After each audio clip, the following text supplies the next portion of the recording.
It happened faster than anyone expected. 1 minute, the cafe was just another quiet place in the city. The kind of place people came to disappear for a while. Soft jazz music floated through the air. Coffee machines hissed gently. Sunlight slipped through tall glass windows and rested on polished wooden tables. It was early morning, the hour when the world hadn't fully decided what kind of day it was going to be. People sat alone or in pairs. Some stared at their phones. Some read newspapers. Some just stared into their cups, thinking about lives they didn't talk about. At the corner booth, by the window, sat a black woman in her late 60s. She always chose that seat, not because it was special, but because it felt safe. Her posture was straight, not stiff, just dignified. Her hands rested calmly around a ceramic coffee cup that had already cooled. She hadn't taken a sip yet. She liked to wait. She liked to sit. She liked the quiet before the noise of the day. Her name was Ruth Johnson. To everyone else in the cafe, she was just another customer. But most people didn't really see her. Her coat was simple. Her shoes were clean but worn. No jewelry. No designer bag. Nothing that demanded attention. And that was exactly how she preferred it. She came here every morning. Same time. Same order. Same booth. The barista knew her face, but not her story. The regulars recognized her presence, but never her name. She tipped politely, smiled softly, and left without being noticed. Until that morning. The bell above the cafe door rang. It was loud enough to cut through the music. Conversation slowed. Heads turned. A uniform walked in. Deputy Aaron Cole. He didn't rush. He never did. He walked like someone who believed the room belonged to him the moment he entered. His boots echoed against the floor just a little louder than necessary. His badge caught the light. His presence demanded space. People shifted in their chairs. Some nodded politely. Some looked away. Some straightened up without realizing why. Cole scanned the cafe the way predators scan a field. Not for danger, but for control. Then his eyes locked onto the corner booth. Ruth's booth. He frowned. That was his seat. At least, that's what he believed. He walked over slowly, stopping right beside her table. His shadow fell across her coffee cup. That seat's taken, he said sharply. His voice wasn't loud, but it was heavy. The kind of voice trained to command obedience. Ruth looked up slowly. She didn't flinch. She didn't shrink. She didn't rush. She met his eyes calmly. I'm sitting here, she replied, her voice soft, steady, respectful. A few heads snapped up. The cafe grew quieter. Deputy Cole tilted his head slightly, amused. Did you hear me? He said, a smirk pulling at his mouth. I said move. Ruth paused for just a second. Not out of fear. Out of choice. I'm fine right here, she said. That was it. 3 simple sentences. No anger. No challenge. No disrespect. But to Cole, it felt like defiance. The smirk vanished. He reached for her coffee without warning. People gasped as he lifted the cup. And before anyone could stop him, he poured it on her. The hot coffee spilled across her coat, her hands, her chest. A sharp hiss. A few cries from the room. Someone stood up halfway, unsure what to do. The smell of burned fabric and coffee filled the air. Ruth didn't scream. She didn't jump. She didn't slap his hand away.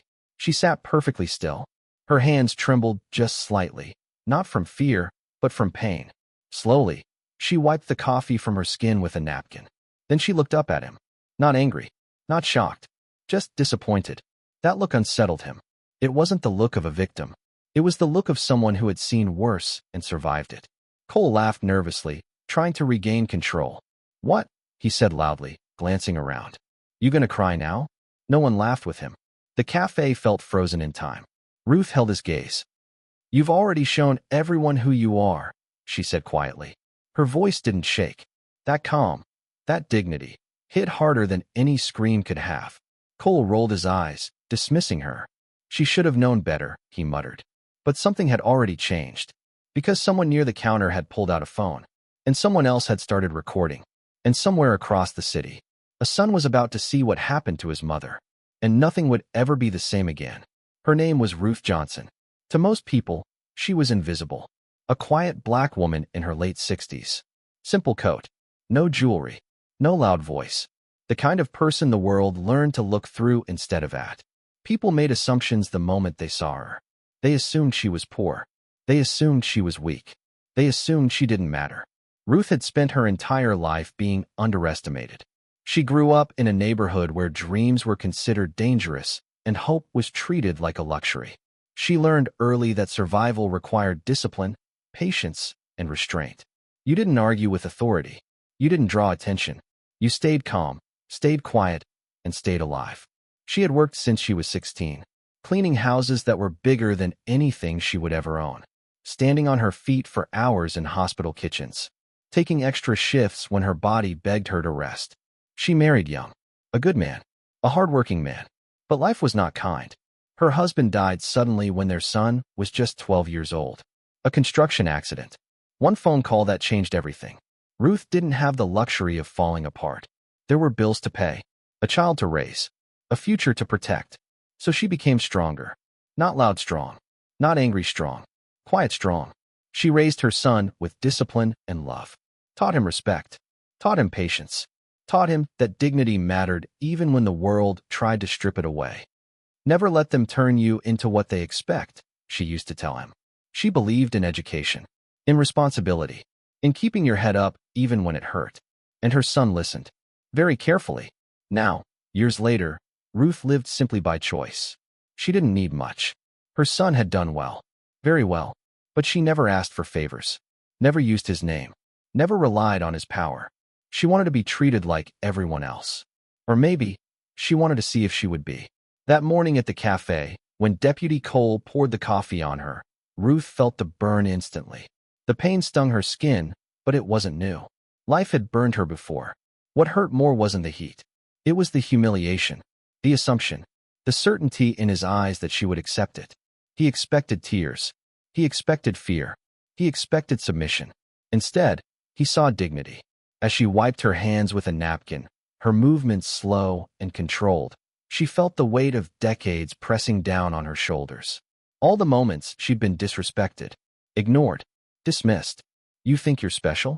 Deputy Cole sneered, his voice loud enough for the cafe to hear. People like you should know your place. The words landed like stones. But Ruth didn't react the way he wanted. She didn't yell. She didn't cry. She didn't beg. She looked at him calmly. Not with anger. With sadness. You already showed the world who you are, she said softly. Her voice carried something deeper than accusation. It carried truth. For a split second, the deputy hesitated. Because something about her didn't feel right. She wasn't broken. She wasn't defeated. She wasn't afraid. And that unsettled him more than resistance ever could. He laughed it off, turning away like it was nothing. Like she was nothing. But the room had changed. People were watching now. Phones were out. Whispers spread like electricity. And somewhere far away, a man who controlled the fate of this town was about to see a video that would stop him cold. Because Ruth Johnson wasn't just a quiet woman in a cafe. She was the mother of the man who built this city. And the world was about to learn what happens when dignity meets power.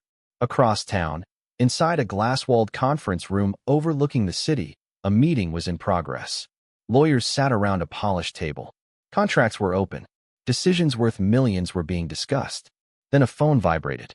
Then another. Then another.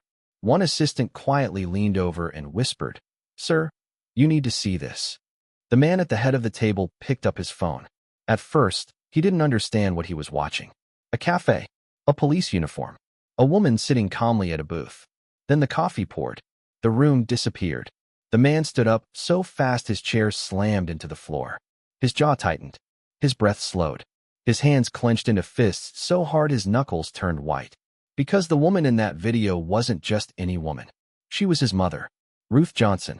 And the man watching was Daniel Johnson, city attorney, former civil rights lawyer, the most powerful legal authority in the county. But before the titles, before the influence, before the power, he was just a boy raised by a woman the world never saw. Daniel remembered nights when the heat went out and his mother wrapped him in extra blankets, pretending it was a game. He remembered shoes that were always one size too small because new ones had to wait. He remembered her sitting at the kitchen table late at night, exhausted, reviewing his homework even when her eyes could barely stay open. He remembered her skipping meals. Not hungry, she would say with a smile. He knew better. She taught him lessons no classroom ever could. People will judge you before you speak, she told him once. Don't let that harden your heart, but don't let it silence you either. She taught him dignity. She taught him restraint. And she taught him something else.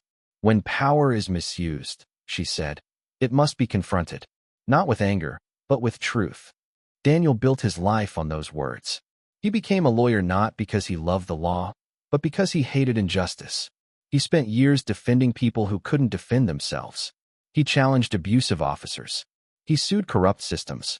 He made enemies, powerful enemies. But he never used his position for personal revenge. Until now. As the video replayed, Daniel noticed every detail.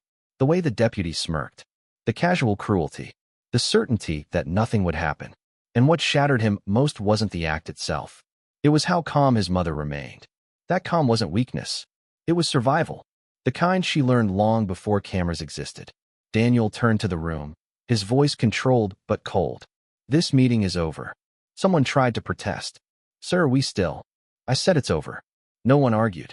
Within seconds, Daniel was moving, fast. He made 3 calls. 1 to Internal Affairs.